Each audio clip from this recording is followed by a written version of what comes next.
Este programa é livre para todos os públicos.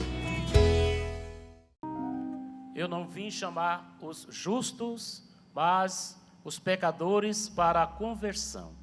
O Senhor esteja convosco. Ele está no meio de nós. Proclamação do Evangelho de Jesus Cristo segundo Lucas. Glória a vós, Senhor. Naquele tempo, Jesus viu um cobrador de impostos, chamado Levi, sentado na coletoria. Jesus lhe disse: segue-me. Levi deixou tudo, levantou-se e o seguiu. Depois Levi preparou em casa um grande banquete para Jesus. Estava aí grande número de cobradores de impostos e outras pessoas sentadas à mesa com eles. Os fariseus e seus mestres da lei murmuravam e diziam aos discípulos de Jesus: por que vós comeis e bebeis com os cobradores de impostos e com os pecadores?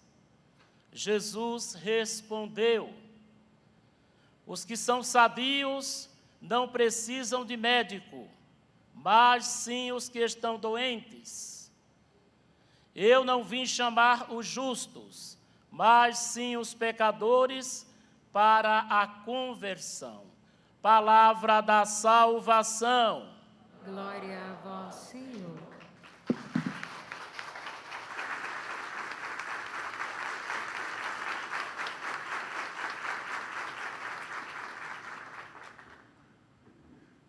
Eu não fiz no início, mas quero começar essa homilia. Pode se sentar, pedindo que o sacerdote se apresente. Pode se apresentar para dizer o seu nome, para quem está em casa também conhecer o senhor, por gentileza. Eu sou o Padre Berto, sou capelão do CTA, do Ordinariado Militar do Brasil.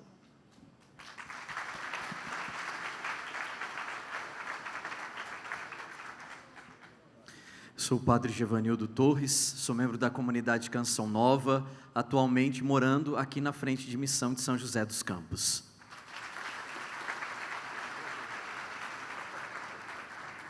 Meus queridos irmãos e irmãs, que alegria estarmos nesse Kairos, nesse dia tão lindo que está acontecendo, e a Salete também aqui animando, muita gente envolvida, a Sônia, Venâncio também pregando, o Padre Giva também já pregou hoje cedo. Quem que veio só para a missa para a gente conhecer? Levanta a mão por gentileza, que não estava aqui mais cedo. Há muita gente, vamos acolher com uma salva de palmas quem veio para a missa. Deus abençoe. Que bom poder contar com a sua presença. Veja bem, eu não sei se você é assim, mas quando muda o tempo litúrgico, por exemplo, a gente está ali no tempo comum, no carnaval, e vai para a quaresma, apesar de eu já começar a usar o paramento roxo, que é próprio da quaresma, demora um pouco para cair a minha ficha, sabe? Que já é quaresma, etc. Parece que demora um pouquinho, né, para a gente se situar. Mas nós estamos no tempo da quaresma, e hoje, a partir das 6 da tarde, 5, 6 da tarde, a gente já celebra o primeiro domingo da quaresma, né? E diga-se de passagem que a quaresma é um tempo muito especial, ou como os antigos diziam, né, a quaresma, é um tempo muito especial, e não é um tempo de tristeza, tá? Não é um tempo de agonia, não é um tempo de angústia, é um tempo de conversão, é um tempo de uma maior intimidade com Deus, de uma busca mais sincera, sabe, de estar próximo de Deus, de vencer a si mesmo, as más tendências, os pecados, para agradar mais o coração de Deus, né? Interessante quando você vai para o interior. Esses dias eu estava num lugar no interior, aí o pessoal disse para mim: padre, eu sempre vejo uma luz quando eu estou plantando, né? Eles plantavam acho que soja à noite, e a luz vem vindo perto de mim, né, padre? Na quaresma ela fica mais forte, padre. O que é isso, padre? Sabe essas crendices, né? Eu falei: cuidado, hein, rapaz. Tem um amigo meu que começou assim lá na minha terra. Sabe o que aconteceu? O que, padre? Eu falei: nada, né? Era a luz do vizinho, do lampião do vizinho. Então tá bom, padre. É que na quaresma, né? Eu falei: que não é assim. Quaresma é tempo de conversão, tá? Quaresma não é o tempo que o diabo está mais forte. Tem gente que pensa, os antigos falavam, né? Na quaresma o diabo é mais forte. Ele é sempre forte para quem dá brecha, né? Em todos os momentos. Então por isso a quaresma é um tempo de fecharmos as brechas espirituais. É um tempo de conversão, é um tempo de recorrermos aos sacramentos, né? A confissão. Há quanto tempo você não se confessa? Você aqui, você em casa. O catecismo da Igreja Católica nos ensina que a confissão é um sacramento de cura. Cura da alma, porque nos tira o peso do pecado, não é? Cura também emocional, até física. Quantas pessoas que já foram curadas fisicamente, porque a raiz de muitas enfermidades também é o pecado, né? A confissão é uma graça muito grande. Então, tempo de quaresma é tempo de buscar a confissão. Tempo de quaresma é um tempo de buscar ter mais tempo em oração. A gente tem tempo para tanta coisa, né? A gente tem tempo para o WhatsApp, a gente tem tempo para grupos, a gente tem tempo para tanta coisa, mas muitas vezes Deus e a palavra de Deus, o que é de Deus vai ficando em segundo plano na nossa vida, infelizmente. Quaresma é tempo de priorizar as coisas de Deus na nossa vida. Quanto tempo eu e você temos para a nossa oração diária? É um momento de se questionar. Padre, a minha vida é muito corrida. Eu digo para você, a vida sempre vai ser corrida. O único pessoal que não tem a vida corrida são os vizinhos que eu tenho lá em Cachoeira, que eu contei a última vez que eu vim aqui, né? No fundo da minha casa tem um cemitério. Então lá a vida de ninguém é corrida. Todo mundo que está lá já não tem mais correria, não tem mais conta para pagar, não tem mais problema com a esposa, nem com a sogra, né? É um silêncio, né? Às vezes eu ligo para minha mãe, olhando lá no cemitério, e falo, mãe, tem um monte de gente aqui perto de mim. Ela, como é que ele está? Eu falo, todo mundo. Como é que eles estão? Eu falo, tudo morto, mãe. Que isso? Eu falo, mãe, é um cemitério aqui no fundo de casa, né? Ali não tem problema. Mas, sabe, nós sempre vamos ter uma vida corrida, com desafios, mas quaresma é o tempo de fazer um propósito. Santo Afonso Maria de Ligório dizia que é tão saudável para a alma cristã, para nós, fazermos propósitos. Sabe, uma penitência para a quaresma, tirar alguma coisa, né? Talvez um chocolate, um doce, com um propósito, com uma intenção, mas também fazer um propósito espiritual. Por exemplo, na quaresma eu vou confessar semanalmente ou quinzenalmente, ou eu vou à missa, eucaristia diária, ou pelo menos 4 vezes a semana. Na quaresma eu vou fazer a oração do terço todos os dias. Ai, padre, é demais. Não é demais. A gente não come todo dia, 3 vezes, alguns 7, 8, né? Por aí, 9, 10. Então, a alma também precisa ser alimentada, gente. E a gente alimenta a alma com a oração, com o estar na presença de Deus. Então, quaresma é esse tempo especial para nós sermos treinados na busca de Deus, no priorizar o que é de Deus. Quaresma é o tempo de exercermos o jejum, a penitência. São João da Cruz dizia que só o jejum consegue tornar reto as inclinações tortas dentro de nós, as más inclinações. É o tempo da penitência, é o tempo de internalizar a palavra do Senhor. E também, você viu o evangelho de hoje, é o tempo de aprender a misericórdia. Sabe, esse evangelho é muito interessante. Quem já tinha ouvido falar da história de Levi ou de Mateus? Levanta a mão. Que é o evangelho de hoje. Tudo bem, quem não tinha ouvido não tem problema, eu sou padre para isso, para explicar, eu vou explicar novamente. Mateus, gente, ele era o Levi, como muita gente não levantou a mão, eu vou explicar, talvez para alguns eu esteja chovendo no molhado, mas muita gente aqui, talvez em casa, não conhece a história. Ele foi um dos apóstolos de Jesus, escolhido a dedo por Jesus, e ele escreveu o evangelho, cujo nome é Evangelho segundo Mateus, não é? Que não é o primeiro evangelho, ou proto-evangelho é o de Marcos, mas Mateus é um evangelho sinótico, que tem, sinótico quer dizer semelhante, que tem semelhança com o evangelho de Lucas e de Marcos. E Mateus era um cobrador de impostos, que naquela época, eu estou explicando, né, mais uma vez eu digo, talvez esteja chovendo no molhado para alguns, que naquela época tinha um status muito negativo, porque o cobrador de impostos, ele era uma espécie de fiscal, contador do Estado e tinha um poder judicial também. Por quê?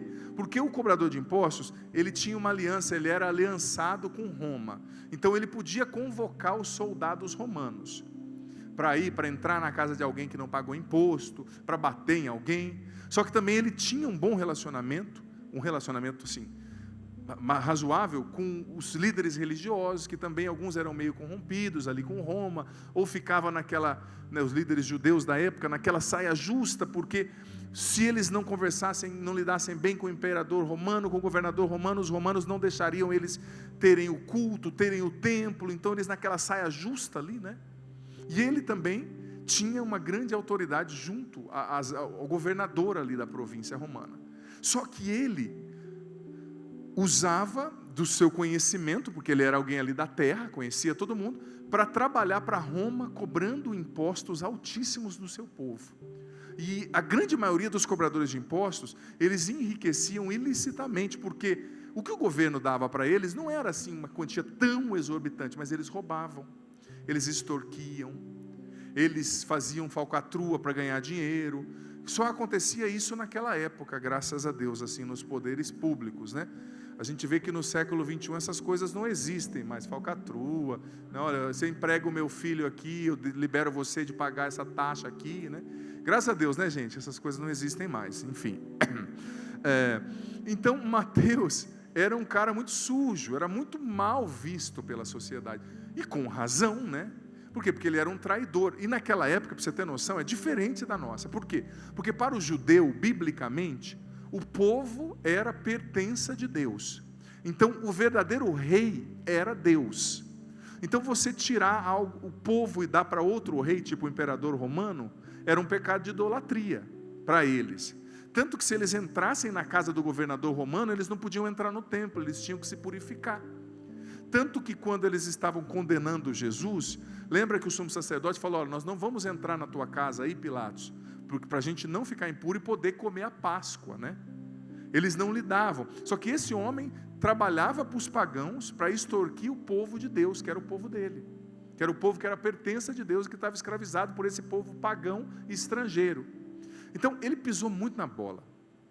Mas é interessante que Jesus é Jesus, né, gente? Jesus, olha, eu digo para você, se nós fôssemos daquela época, talvez muitos de nós tivéssemos dificuldade de entender Jesus. Por quê? Porque Jesus quebra toda a lógica, ele quebra todo o paradigma de tudo que a gente acha, tudo que as pessoas achavam que era certo e que era errado. Porque aquele pecador público, quando eles passavam, os cobradores de impostos, muitas pessoas cuspiam neles, né? Cuspiam no pé, cuspiam na roupa. Muitos nem ligavam, sabe? Eles eram pecadores públicos, eram rejeitados e tinha-se razão para fazer isso, né? Razão entre aspas, claro, porque eram pessoas muito ruins. Mas você vê que a Bíblia, o Evangelho, ele traz 3 verbos aqui muito importantes. 3 verbos. A tradução do português, a gente acabou perdendo um dos verbos, mas eu vou trazer para você como seria no original. Olha, está escrito aqui: Jesus viu um cobrador de impostos sentado na coletaria e Jesus lhe disse. Então aqui tem 2 verbos: viu, do verbo ver, e disse, do verbo dizer. Só que existia um terceiro verbo precedendo esses 2 na tradução da Bíblia original, como foi escrita, que era o verbo saiu. Jesus saiu, Jesus viu e Jesus disse. Eu vou explicar muito bem o que querem dizer essas 3 ações. O verbo, como a gente sabe, é uma ação. Essas 3 ações, o que aconteceu? Jesus viu esse homem que ninguém dava uma bolacha para ele. Você conhece alguém assim? Que ninguém dá uma paçoca para essa pessoa? Né? Claro, talvez na sua família, talvez alguém na sua casa, né? Todo mundo olha e fala: ixi, esse aí é o caso perdido. Esse aí não tem nada para oferecer. Sabe? Esse ali é um nada, padre. Você sabia que Deus gosta demais de escolher pessoas assim? Por quê? Porque a Bíblia mesmo diz que Ele escolhe aquilo que é fraco e desprezado para esse mundo, para confundir os fortes desse mundo. A carta de São Paulo aos Coríntios. Deus escolhe, ou escolheu, aquilo que era fraco e desprezado, que ninguém levava a sério, que ninguém dava honra, para confundir aquilo que é forte, aquilo que é tido como poderoso, sabe? Então Jesus saiu. Esse verbo sair na Bíblia, ele significa o seguinte, aquilo que muitas vezes o Papa vem nos dizendo, a igreja em saída, né? Ele não ficou só no círculo daqueles que estavam ali. Porque para o judeu, eles não podiam se relacionar com os pecadores, com os pagãos, para eles não ficarem impuros. Então a religião acabava sendo um pouco excludente, ou seja, você não age assim, você não vem na igreja, você não vai ao culto, então você não serve, sai do meu caminho. Era assim. Eles não se misturavam, eles não podiam casar com uma mulher, o judeu ortodoxo, ele não podia casar com uma mulher estrangeira. Era um pecado, muitos eram punidos. Acontecia em circunstâncias bem extremas, né? Tinha todo um sentido, claro, na lei deles, mas veja bem, Jesus saiu. Ou seja, ele saiu daquele círculo só dos judeus. Ele saiu daquele círculo das pessoas salvas. Ele saiu daquele círculo daqueles que eram os escolhidos, que acordavam rezando em línguas, né? É assim, tem pessoa que você fala bom dia para ela, ela responde bom dia, alabacandalabandalabá, e já emenda, né? É uma espiritualidade tão forte, né? Voando às vezes, né? Pé no chão, nada. Claro, tem muita gente que tem uma espiritualidade sadia, mas tem muita gente que é voado, né? Enfim, Jesus saiu do círculo dos perfeitos, Jesus saiu do círculo daqueles que já estavam salvos, ou que se achavam salvos, e ele foi ao encontro de um pecador. Isso é profético, filho, filha, para mim e para você, porque nós que estamos na igreja, nós não somos o grupinho de perfeitos e salvos, não. Nós somos alguém, pessoas que foram, sim, salvas pelo sangue de Jesus, sim, alcançadas pelo sacrifício da cruz, mas nós não fomos alcançados para começar a excluir as pessoas e achar que nós somos os melhores e que está todo mundo no inferno. Mas entenda bem, não é que com isso nós vamos dizer, ai pá, está todo mundo certo, né? Ah, então cada um faz o que quer, não precisa ir na igreja não, aquela pessoa boazinha, não é bagunça não. Por quê? Porque se você for ver, o que aconteceu? Jesus foi até ele, eu vou explicar os outros verbos depois, sucessivamente. Mas Jesus saiu, viu, disse, depois Mateus pagou um jantar para Jesus. Eu vou para o jantar e depois eu volto para os verbos. Só que no jantar, quem estava pagando o jantar? Quem? Não, pode responder com coragem. Nossa, vocês não tomar café da tarde não, gente? Mateus, ele chamou para um jantar na casa dele. Então veja bem, Mateus estava pagando o jantar. Mateus chamou quem? Chamou os amigos que ele tinha, chamou a rapaziada, os outros cobradores de impostos, só viu os malucos chegando lá, e Jesus, dá uma bênção em nós, né? Como lá em São Paulo, quando eu morava em São Paulo, eu ia celebrar lá na Zona Leste, o pessoal chegava, né, o corintiano, falava, ai padre, abençoa nós, mano. Só falava assim, aí mano, Deus abençoe, tá ligado? Tem que entrar na onda, né? Tal. Chegou os malucos lá, os amigos de Mateus, só figura, só, sabe, categoria mesmo, né? Aqueles caras tudo maluco, cobrador de impostos, ladrão, dono de prostíbulo, só gente boa. Aí os fariseus ficaram doidos. Ué, Jesus, falando para os discípulos e para Jesus, por que você come com os pecadores? Isso não está certo. Aí o que Jesus disse? Não são os sadios, os sãos que precisam de médico, são os... Ele defendeu Mateus, né? Defendeu? Pô, você está na casa do cara, comendo a comida do cara, olha para o cara e fala, você é um doente. Isso é defesa? Isso é defesa? Porque Jesus estava na casa de Mateus, sim ou não? Quem que pagou o jantar? Quem que estava lá? Os amigos, gente boa de... Mas Jesus, ele dá nome às coisas. Ele não diz que o pecado não é pecado. Ele não é um relativista. Ele chama cada coisa pelo nome. Ele chama o pecado de pecado, a doença de doença, a cura de cura. Ele não está dizendo, vamos ter misericórdia, está tudo certo, virou um bacanal, um carnaval. Não, não. Ele chamou o bendito de doente na casa dele, comendo a comida dele. Imagina, você chama eu para lá e para na sua casa, eu vou lá, como a sua comida e falo, você é um doente, sua casa é suja. Está saindo ranho, está saindo, seu nariz está escorrendo, né? Imagina, você vai ficar feliz? Mas foi isso que Jesus fez. É que a gente vê o texto e esquece do contexto. Jesus chamou Mateus de doente. Mas Jesus não estava diminuindo Mateus, nem humilhando Mateus. Não, não. Ele estava dizendo a verdade. Porque ele era a verdade encarnada e a verdade liberta. Por quê? Porque Mateus, ouvindo que ele era doente, em primeiro lugar, ele reconheceu, eu preciso de ajuda. Porque o doente precisa de médico, sim ou não? O doente precisa de remédio. Então, foi terapêutico aquela verdade dura, terapêutica, melhor dizendo, a verdade dura que Jesus disse, uma verdade terapêutica. Você é um doente, Mateus.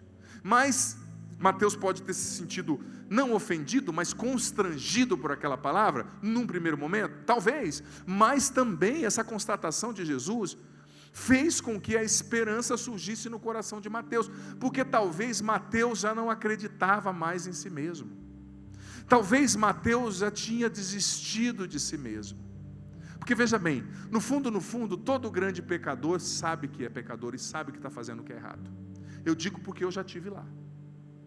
Todo mundo, porque existe uma coisa dentro do nosso cérebro, da nossa alma, melhor dizendo, como dizia São João Paulo II, na Veritatis Splendor, uma carta encíclica de São João Paulo II, fantástica, existe algo dentro do ser humano que se chama consciência, que é o sacrário inviolável da presença de Deus, dizia São João Paulo II na Veritatis Splendor, nessa carta encíclica fantástica. Então, na consciência, a gente sabe que a gente é pecador. Quem está adulterando, quem está roubando, quem está mentindo, sabe que não está fazendo o que tinha que estar fazendo. Sabe. E no fundo, quer sempre arranjar algo que justifique, você já percebeu? Para não se sentir culpado, para não sentir aquele peso na consciência, que não é ninguém que está acusando, é lá de dentro, é uma vozinha falando lá dentro. Então, Mateus, ele ouviu aquilo, mas ele já sabia que ele era aquilo. E no fundo, por mais que doesse aquela verdade, era uma verdade que libertava, porque pelo menos ele com certeza concluiu: alguém está me vendo como eu sou e está me levando a sério, e está me dizendo a verdade que ninguém tem coragem de dizer, porque eu tenho dinheiro e compro as pessoas. Só que também, como eu disse, nasceu a esperança no coração de Mateus. Eu sou esse doente, eu reconheço, mas ele está dizendo que ele veio para mim. Ele está dizendo que ele veio para mim, eu sou esse doente e ele é um médico. Nasceu esperança no coração daquele homem, uma esperança muito singular, muito forte, porque como eu te disse, talvez ele já tinha desistido dele mesmo, mas Jesus foi lá e soprou no ouvido dele: Deus não desistiu de você, eu não desisti de você, a sua hora chegou, eu estou preparando o melhor para você, Mateus. Quantas pessoas que a gente conhece que já desistiram de si mesmas? Talvez esse aí que você chama de drogado, aquele que eu e você vemos como um drogado, Deus vê como um filho. Aquele que eu e você vemos como um bêbado, Deus vê como um filho. E olha só, eu comecei falando hoje de São Francisco de Sales, da Filoteia, que é o tratado da verdadeira devoção, né? Esse tratado fantástico, que é o tratado, a introdução à vida devota, melhor dizendo. E olha só o que São Francisco de Sales disse, falando sobre esse assunto, de como a gente tem que ver os pecadores. Porque veja bem, o evangelho de hoje está nos treinando para a misericórdia. E como eu disse, Jesus devolveu a esperança a Mateus. Porque Mateus já falou: eu sou um pecador mesmo, eu vou me entregar. Porque é isso que acontece no coração de muita gente, quando ao invés de estender a mão, a gente pega, a pessoa já está no fundo do poço. Ao invés de você estender a mão e falar: vem filho, você vai lá e joga um balde de terra, afundando mais a pessoa. A pessoa já está no pecado. Quando você não acredita nela, quando você não revela para ela que Deus acredita nela, você está jogando um balde de terra. E a pessoa que está assim fala: eu já estou no pecado mesmo, eu já estou perdido, então que se exploda. Eu vou mesmo roubar, eu vou mesmo matar, eu vou mesmo adulterar, eu vou mesmo me entregar à bebida. Mas quando Jesus olhou nos olhos de Mateus, Mateus entendeu: tem jeito para mim. E olha o que São Francisco de Sales disse na introdução à vida devota: nunca digas, fulano é um bêbado, embora o tenhas visto embriagado, nem o chames adúltero, por tê-lo visto nesse pecado, nem digas que é um incestuoso, por tê-lo encontrado nessa desgraça, porque uma só ação não dá nome à coisa. Olha o que São Francisco está falando: o sol parou uma vez em favor de Josué, prossegue São Francisco de Sales, também obscureceu-se na morte vitoriosa de Jesus, mas ninguém vai dizer que o sol é imóvel ou é escuro, porque ele parou uma vez e porque ele se obscureceu quando Jesus morreu. São Pedro não foi um sanguinário por ter derramado sangue uma vez daquele soldado que ele cortou a orelha, né? Nem foi um blasfemo por ter uma vez negado Jesus. Para tomar o nome de uma virtude ou de um vício, é preciso progresso constante e hábito profundo. Falsidade, pois, dizer que um homem é colérico ou ladrão por tê-lo visto irar-se ou roubar uma vez. Veja só, está dizendo o seguinte: as ações Está falando de uma ação, mas depois ele progride para ações também. Elas não dão nome à coisa. O que dá nome a uma pessoa? A ação que ela comete? Ou o selo? Porque veja bem, quem aqui, é muito cruel essa prática, mas em alguns lugares ainda se fazem, lembra que antigamente se marcava o boi com ferro. E para onde fosse aquele boi teria inicial. Vamos supor que o boi fosse meu. Eu não tenho nenhum gato, mas vou dizer, vamos supor que o boi fosse meu. AZ, Adriano Zandonara, né? Onde fosse, iam ver esse A e esse Z. Nossa, é o boi do padre, né? Vamos fazer um churrasco com o boi do padre. O que acontece no seu batismo? Na sua alma é marcado.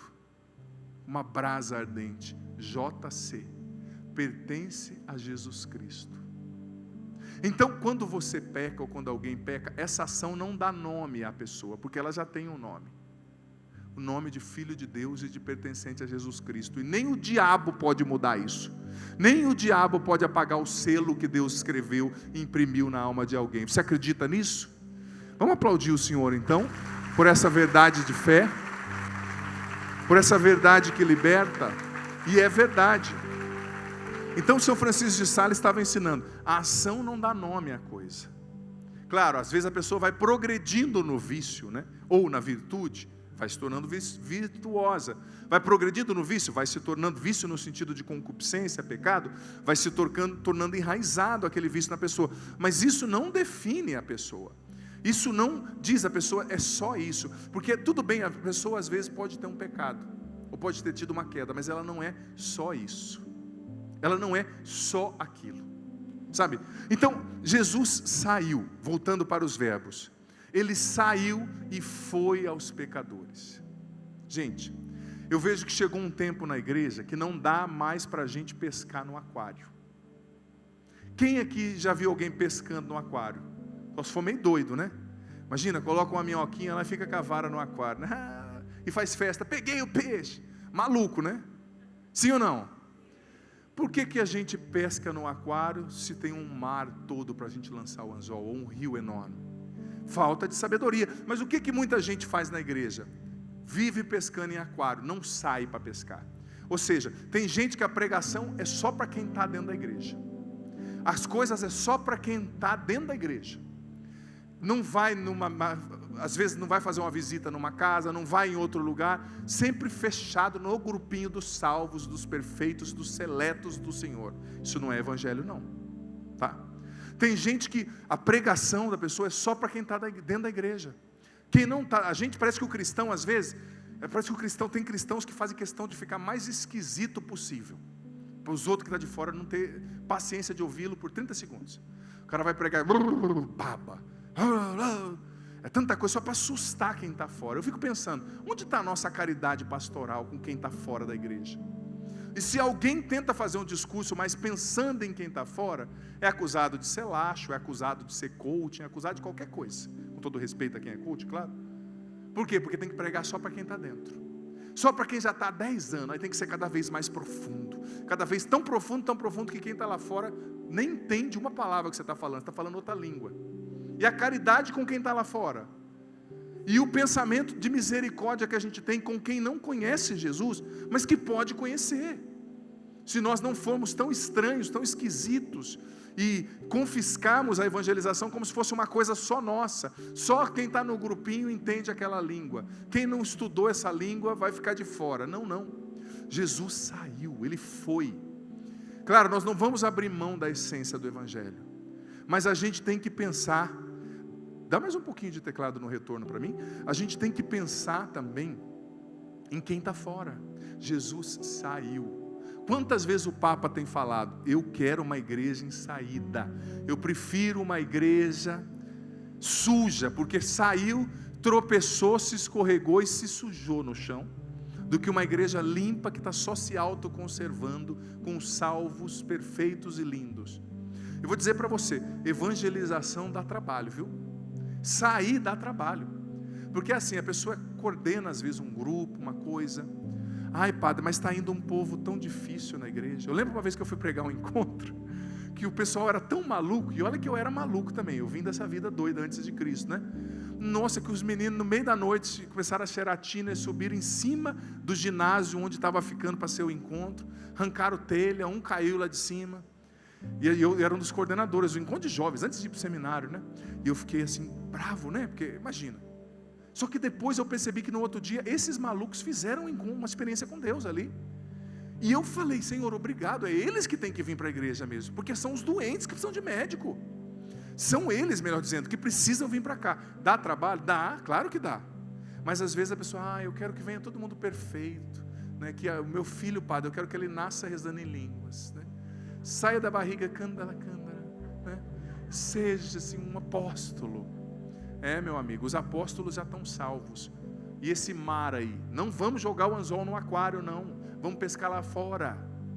Claro, com discernimento, porque tem gente que usa também isso como desculpa e se torna mais mundano que os mundanos em nome de uma evangelização que não existe, né? Temos que estar enraizados na nossa essência, somos cristãos, nossa identidade. Mas sair, outro verbo que eu acho fantástico. Jesus viu o cobrador de impostos. Jesus não olhou, porque olhar, eu olhei ali, vi o negócio, ver, esse verbo ver, ele denota uma profundidade. Eu estou vendo você.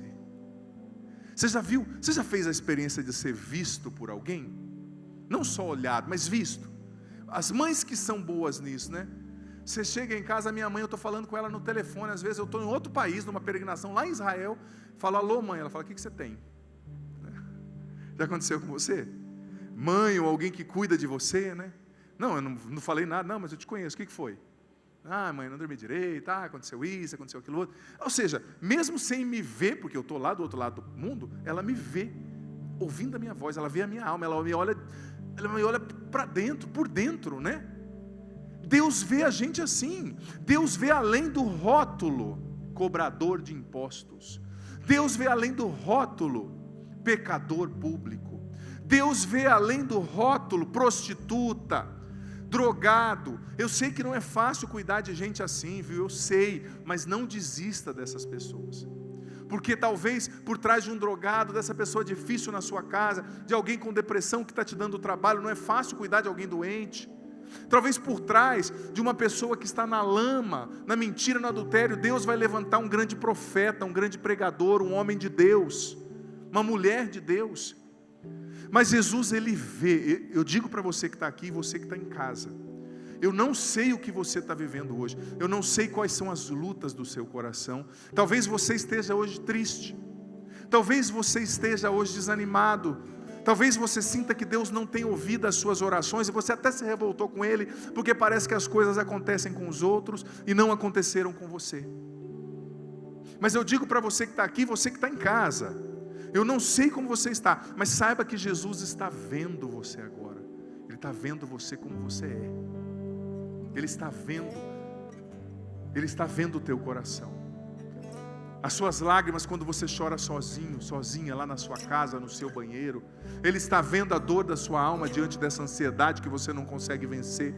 Ele está vendo a dor do seu coração diante dessa depressão. Às vezes você tem vontade até de desistir da vida. Ele está vendo você. Ele está vendo o teu coração. Jesus vê. E depois de ver, olha só, terceiro verbo, Jesus disse. E o que ele disse? Segue-me. Segue-me. A palavra de Deus, ela cria, somente pelo fato de ser proclamada. Então quando aquela palavra alcançou Mateus, com certeza ele falou, você tem certeza, Jesus? Eu, pecador, segui você, puro, santo, Deus, o maior pregador, mais famoso da região? Mas Jesus não espera a gente estar pronto para fazer com que nós o sigamos, para convidar-nos para segui-lo. Não. Ele nos chama como nós estamos. Vem, eu te aperfeiçoo no caminho. Vem que eu te curo no caminho. Não espere estar pronto para seguir Jesus. Você aqui, você em casa, não espere ser perfeito. Não espere estar tudo dando certo na sua vida. Não espere todos os seus sonhos realizados, todas as virtudes, sem nenhum pecado para você seguir a Cristo. Não. Cristo quer que você o siga hoje, do jeito que você está. Padre, mas eu ainda tenho esse defeito, esse pecado, Padre, eu não consigo vencer. Não desista de você, porque Jesus não desistiu. Continue seguindo, caindo, levantando e seguindo. Com certeza esse Mateus, esse homem, ele teve recaídas, ele teve processos difíceis, talvez ligados até mesmo à culpa. Ele teve situações difíceis, mas aquela palavra nunca parou de acontecer dentro dele. Segue-me, segue-me, segue-me. Gente, eu vejo isso na minha vida. Eu vejo isso na vida de tantas pessoas. Eu me recordo quando a primeira vez que eu fui, obrigado.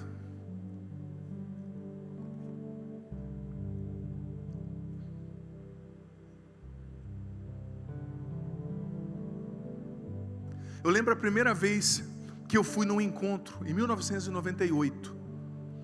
Sinceramente, eu me recordo como se fosse hoje. Cheguei num encontro com a camiseta do Ratos de Porão, assim, depois de ter fumado uns 3 baseados. Fui no encontro da igreja por causa de uma menina. Sinceramente, nada mais me atraía a não ser aquela menina bonita. Ela falou que eu queria ficar com ela, ela me deu um mole. E chegou lá, eu era muito simpático, assim, com a camiseta cheia de caveira, com esses quase 2 metros, e todo mundo, louvado seja o meu Senhor, eu assim, ó. Aí a mulher falou, dança com a gente. Eu falei, melhor não, você vai se arrepender. Ela, tá bom, fica à vontade, né? Porque imagina, eu estava acostumado a dançar em show de rock, né? Eu ia dançar lá na igreja, nunca tinha visto aquilo. E fiquei por causa da menina. E a mulher que coordenava o encontro falou para a mulher que tinha me levado, a moça lá do grupo de jovens da região, esse menino vai acabar com o nosso encontro. Falou para ele. O menino que acabar com o encontro está aqui, com quase 11 anos de padre, pregando para você, como membro da Canção Nova.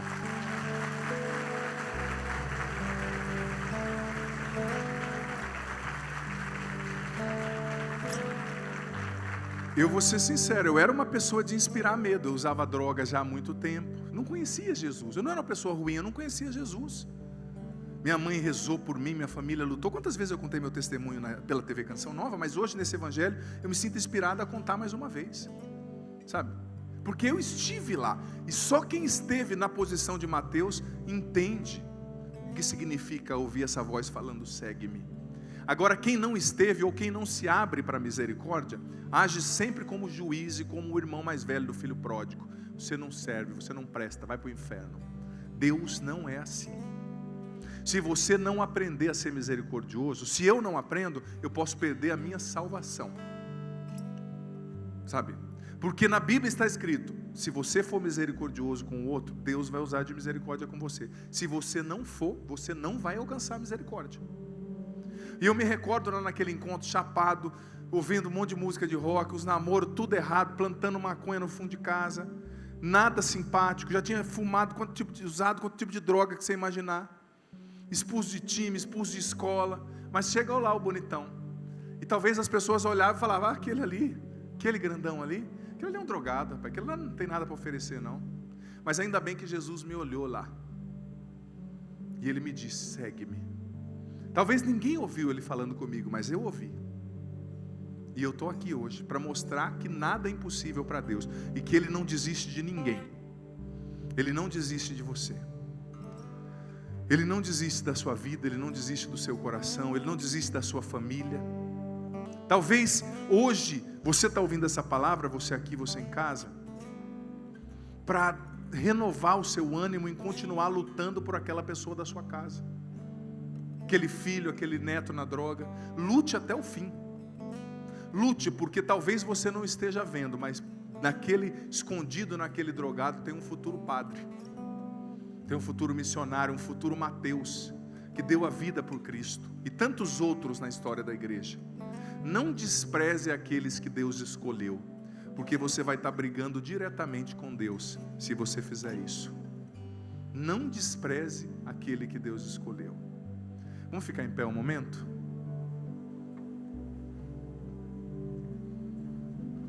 Isso, vamos ficar em pé, põe a mão no teu coração. Eu quero convidar você, filho, a agradecer o Senhor agora, porque o Senhor está vendo você.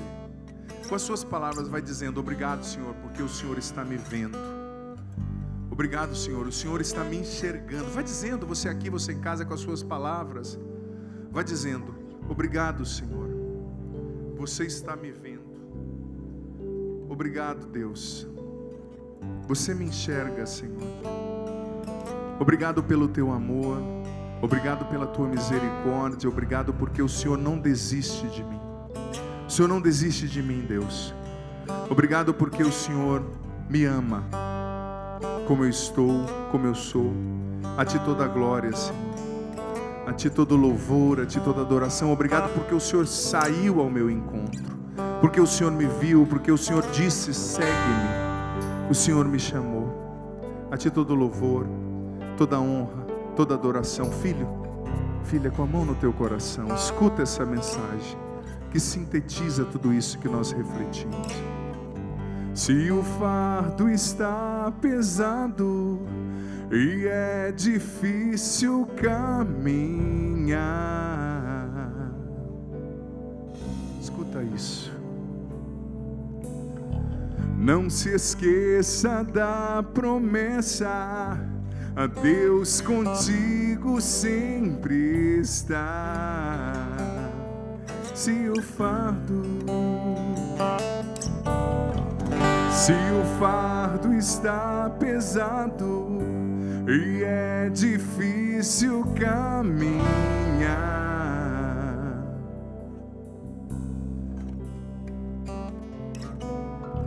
não se esqueça da promessa: a Deus contigo sempre está. Se a luz em tua vida escureceu, Ele pode, quer te levantar. Se a luz em tua vida escureceu, Ele pode, quer te levantar. Deus não desistiu de você. Deus não desistiu de você. Sua hora vai chegar. Ele está preparando o melhor. Na hora certa vai acontecer. Não desista de lutar. A vitória no Senhor você vai ver. Ele está preparando o melhor. Na hora certa vai acontecer. Você só precisa crer e nele confiar. Se o fardo está pesado, se o fardo está pesado e é difícil caminhar, às vezes é difícil, Ele está contigo. Não se esqueça, não se esqueça da promessa: a Deus contigo sempre está. Se a luz em tua vida escureceu, se a luz em tua vida escureceu, Ele pode, quer te levantar. Se a luz em tua vida escureceu, Ele pode, quer te levantar. Deus não desistiu, creia. Deus não desistiu de você. Sua hora vai chegar. Creia, Ele está preparando o melhor. Na hora certa vai acontecer. Não desista de lutar. A vitória no Senhor você vai ver. Ele está preparando o melhor. Na hora certa vai acontecer. Você só precisa crer e nele confiar. Levanta os seus braços e repita comigo: Deus está criando algo novo. Mais forte: Deus está criando algo novo. Ele vai me surpreender. Ele vai te surpreender. Deus está criando algo novo. Deus está criando algo novo. Logo mais eu vou ver. Logo mais eu vou ver. Eu vou contemplar a obra de Eu Deus. vou contemplar a obra de Você vai Deus. cantar para você mesmo isso. Deus está criando algo novo. Ele vai te surpreender. Você vai cantar, sabe, em terceira pessoa, mas cantando para você mesmo. Deus está criando algo novo. Ele vai te surpreender. Deus está criando algo novo. Deus está criando algo novo. Logo mais você vai ver. Deus está criando algo novo. Cante. Deus está criando algo novo. Cante. Ele vai te surpreender. Deus está criando. Deus está criando algo novo. Logo mais você vai ver. Deus está criando. Cante. Deus está criando algo novo. Ele vai te surpreender. Deus está criando. Deus está criando algo novo. Logo mais você vai ver. Com seus braços erguidos, diga: Senhor, eu tomo posse da tua obra na minha vida. Eu tomo posse, Senhor, que o Senhor não desiste de mim. O Senhor não desiste de mim quando eu caio, Deus. O Senhor não desiste de mim quando eu sou fraco. O Senhor não desiste de mim nos meus limites. O Senhor não desiste da minha família. Vai rezando, filho, filha, solta a tua voz. Vai tomando posse dessa verdade, que Deus não desiste de você. Vai tomando posse dessa verdade, que Deus acredita em você. Vai tomando posse dessa verdade, que Deus tem o melhor para a tua vida. Vai tomando posse que algo novo Ele está fazendo. Que algo novo Ele está fazendo. Ele vai te surpreender. Sim, sim, logo mais você vai ver a obra de Deus. Não desista da sua família. Não desista daqueles que dão trabalho. Vá rezando, vai falando: Senhor, eu tomo posse da tua obra na minha vida. Eu tomo posse da libertação. Eu tomo posse da cura. Eu tomo posse porque o Senhor me olhou. O Senhor me chamou para que eu te seguisse. E o Senhor não desiste de mim. Sim, Senhor, quando as pessoas desistem, quando as pessoas desistiram, o Senhor não desistiu. Quando as pessoas desacreditaram, o Senhor sempre acreditou. Obrigado porque nessa hora o Senhor está olhando muitas pessoas. Obrigado porque nessa hora o Senhor está levantando muitas pessoas. Obrigado porque o Senhor olha essa pessoa caída no vício. O Senhor olha essa pessoa caída na prostituição, no adultério, na depravação. E o Senhor está dizendo: vem e me segue. Eu te liberto, filho, filha, pelo poder do meu nome, diz o Senhor Jesus a você. Solta a sua voz agora no Espírito, junto com os músicos. Solta a tua voz agora no Espírito. Levanta os teus braços. Até mesmo você que nunca rezou assim, não tenha medo. Deixa o Espírito Santo rezar em você. Deixa o Espírito Santo rezar em você. Deixa o Espírito Santo usar a sua voz para rezar.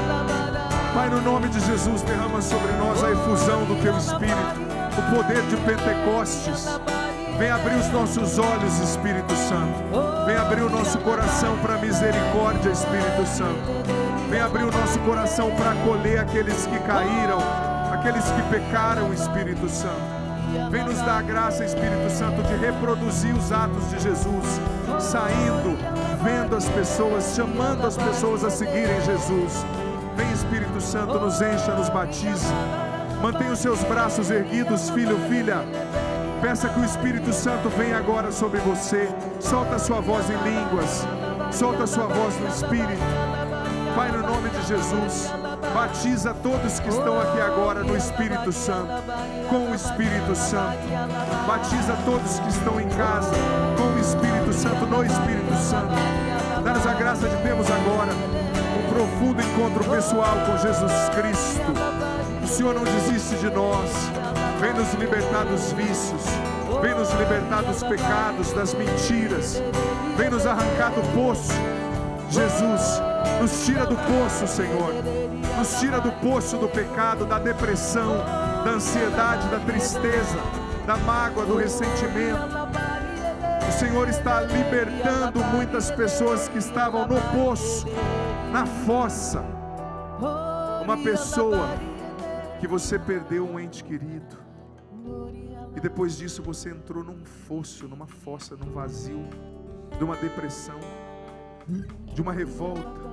O Senhor está tirando você dessa fossa. A imagem que me vinha era o próprio Jesus se inclinando dentro de uma fossa, pegando pessoas pela mão e tirando uma por uma dessa fossa. Você que estava na fossa da droga, dessa mentira, desse adultério, o Senhor está libertando você. Você na fossa da depressão, da ansiedade, o Senhor está libertando você. Você não vai morrer. O Senhor tem coisas novas para a sua vida. Tira isso da sua cabeça. E Deus está fazendo algo novo, está começando hoje, 5 de março de 2022. Deus está começando algo novo, filho, na tua vida, na tua família. Creia, o Senhor começa uma obra nova. Deus está criando algo novo, Ele vai te surpreender. Deus está criando. Deus está criando algo novo, logo mais você vai ver. Ele está criando, Deus está criando. O Senhor está ressuscitando pessoas agora. O Senhor está ressuscitando. A imagem que me vinha era de pessoas mortas que voltavam à vida, ossos secos, que estão recebendo carne, recebendo vida, recebendo articulações. O Senhor está tirando pessoas da depressão, de uma vida sem Deus. Tem jeito para você, o Senhor está te vendo hoje. Tem jeito para a tua família, Ele está vendo o seu filho, o seu neto. Creia, creia, Ele não desiste de você, nem da sua família. Obrigado, Senhor. Obrigado porque muito mais do que aquilo que a gente pode pedir ou pensar, o Senhor está fazendo, Deus. Nos mergulha no Teu Espírito, nos batiza, Pai, no nome de Jesus, no Teu Espírito. Amém. Amém, Senhor. Obrigado. Obrigado, Deus. O Senhor não desiste de nós. Eu quero convidar você agora, do fundo da sua alma, com toda a sua energia, com toda a tua força, a aplaudir esse Deus que não desiste de mim, de você, que não desiste de nós. Pode ser mais forte. Deus não desiste. Ele não desiste. Não desista você também.